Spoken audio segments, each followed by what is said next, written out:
Welcome back. I have our political analyst, Dr. Larimer, with me right now to talk about that breaking news tonight. President Biden, of course, deciding to drop out of the race today. Yep. We've seen that mounting pressure the last couple of weeks. Do you expect this to be a unifying decision?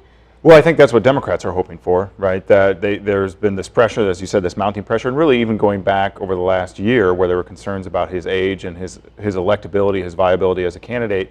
And, you started to see some separation in the polls among younger voters. There was concern even over the last couple of weeks among donors, whether, if they were going to hold out on their donations to see what would happen with Biden. So the expectation within the Democratic Party is certainly that this is going to unite. It'll be interesting going forward, though, because, President Biden has endorsed Vice President Kamala Harris, but she's going to have to run on the same policy agenda, right? So there's not going to be a difference in terms of policies. It's just you're going to have a different candidate out in front. And so I think that's what they expect.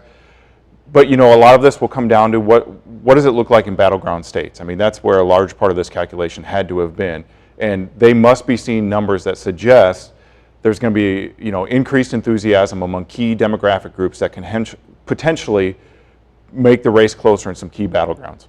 You just kind of touched on it, but the endorsement of Kamala Harris, we know yesterday she was out campaigning without Biden. They raised a good amount of money, and they are getting money still today now with this announcement. Do you expect her to be a mobilizing ticket for voters this fall? Well, that's what Democrats are looking for, because again, as we've talked before, it's not about voter persuasion at this point, right? It's not as though you're going to have Republicans all of a sudden going for Kamala Harris. It's more, does Kamala Harris, as the presidential candidate now for the party, does she excite certain demographic groups that maybe were less or maybe more reluctant to show up initially with Joe Biden at the top of the ticket? And then what does that do for down ballot races in terms of races for the U.S. Senate, races for the U.S. House, and even state legislative races?